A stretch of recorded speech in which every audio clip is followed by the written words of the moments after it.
Saat itu Nabi Ibrahim alaihissalam di usianya yang menginjak 86 tahun, ia begitu senang karena dikaruniai seorang anak yang sangat soleh. Sebagaimana yang ia panjatkan dalam doanya, Rabbi habli minas sholihin, ya Tuhanku, anugerahkanlah kepada aku seorang anak yang termasuk yang anak soleh. Surah Safat ayat 100. Allah mengabulkan doanya dengan menciptakan Nabi Ismail alaihissalam melalui rahim ibunya yaitu Siti Hajar. Namun saat putranya yang begitu ia cintai beranjak besar, Nabi Ibrahim mendapatkan ujian yang sangat berat. Ia diperintahkan melalui sebuah mimpi untuk mengorbankan putranya. Pada mulanya Nabi Ibrahim ragu dengan perintah tersebut, tetapi mimpi tersebut berulang kembali pada malam berikutnya. Dengan begitu, ia yakin bahwa mimpi tersebut merupakan perintah yang ia harus taati. Kisah ini termuat dalam Quran surah As-Saffat ayat 102. Falamma balagha ma'ahu sa'ya, maka ketika anak itu sampai pada umur sanggup bersama Ibrahim, qala ya bunayya, Ibrahim berkata, wahai anakku, inni ara fil manami anni ad'u fatanzur madza tara. Sesungguhnya aku melihat dalam mimpiku, aku menyembelihmu, maka pikirkanlah apa pendapatmu. Qala ya abati al-ma tu'mar. Ya Ismail menjawab, wahai ayahku, lakukanlah apa yang diperintahkan Allah kepadamu. Satajiduni insyaallah minas sabirin. Insyaallah engkau akan mendapatiku termasuk orang-orang yang sabar. Ayat tersebut memberikan pelajaran penting bagi kita mengenai sikap yang ditujukan kepada Nabi Ibrahim alaihissalam. Ia menunjukkan cara berkomunikasi yang baik dengan tidak tiba-tiba langsung mengeksekusi putranya. Dengan tenang, Ibrahim menceritakan dulu perkaranya, apa yang telah dialaminya, dan perintah yang diterima. Ia terima melalui mimpi tersebut merupakan pertimbangan atas perintah tersebut kepada putranya. Sementara itu, sebagai seorang anak yang soleh, Nabi Ismail menurut dan pasrah akan perintah tersebut. Perlu digarisbawahi bahwa Nabi Ismail menaati perintah itu menunjukkan tidak memberikan ruang pengingkaran terhadap perintah tersebut. Nabi Ismail tidak menjawab permintaan tanggapan itu dengan mengatakan terserah ayah, tetapi pendapat yang disampaikannya adalah pelaksanaan atas perintah tersebut. Itulah bentuk ketaatan yang disampaikan Nabi Ismail alaihissalam. Selanjutnya jemaah sekalian, kita melihat bahwa Nabi Ibrahim dan Nabi Ismail alaihissalam menggunakan bahasa yang sesuai dengan orang yang diajak bicara.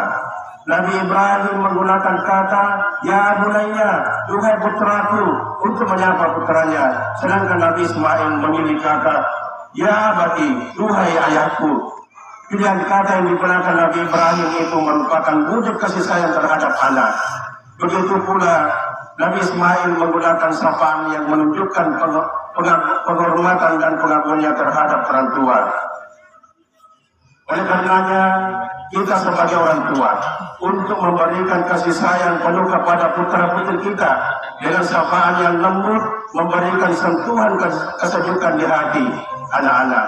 Begitupun sebagai seorang anak harus sepenuh kasih kepada orang tua dengan mendengarkan pembicaranya, melaksanakan perintahnya, menjawab panggilannya, dan lain sebagainya. Inilah ilmu komunikasi yang bisa kita petik dari kisah Nabi Ibrahim dan Nabi Ismail alaihissalam. Allahu Akbar, Allahu Akbar, la ilaha illallah, wallahu akbar, Allahu Akbar walillahil hamd. Jamaah yang berbahagia, di hari yang mulia ini kita diperintahkan oleh Allah untuk mendirikan sholat dan menyembelih hewan kurban.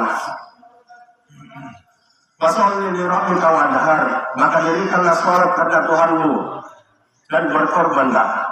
Surah Al-Kautsar ayat 2.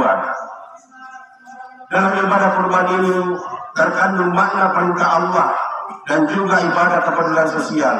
yaitu memperhatikan nasib orang lain serta mengikuti sifat keserakahan. Namun para hadirin yang dimuliakan Allah SWT, kita masih teringat beberapa bulan yang lalu kita menyaksikan keprihatinan yang sangat dalam terhadap kenyataan pahit yang menimpa rakyat dan negara kita. Bahkan di sekitar wilayah kita, di daerah kita, di sekitar kita terjadi banjir, sering terjadi banjir di mana-mana, ada longsor, krisis air bersih, kekeringan yang berkepanjangan, udara tercemar, perubahan iklim, dan bencana demi bencana silih berganti. Begitu pula kebakaran sering terjadi di mana-mana. Bencana alam telah menimbulkan korban jiwa dan korban harta yang tiada terkira, seperti kejadian di Sumatera dan Pulau Jawa, yang memakan korban sampai ratusan, bahkan mendekati 1.000 orang, yang sampai saat ini masih ada para korban yang belum menemukan keseimbangan dalam hidupnya, dalam keluarganya. Masih ada yang belum menemukan pekerjaan sampai saat ini. Rumah dan sawah tertimbun tanah, serta harta kekayaan rusak yang melahirkan kerusakan yang tiada terkira yang dialami para korban. Semua ini bukan semata-mata takdir tanpa sebab, tetapi karena terjadi kerusakan alam yang diakibatkan oleh tangan-tangan manusia itu sendiri, di mana seharusnya manusia itu sebagai pemelihara alam, tetapi kenyataannya menjadi perusak alam. Allah menegaskan dalam Quran, dalam firman-Nya, dalam Quran surah Ar-Rum ayat 41, Zaharal fasadu fil barri wal bahri bima kasabat aydin nas liyudhiqahum ba'dal ladzina amilu la'allahum yarji'un. Telah tampak kerusakan di darat dan di laut disebabkan perbuatan tangan manusia. Allah menghendaki agar mereka merasakan akibat dari perbuatan mereka, agar mereka kembali ke jalan yang benar.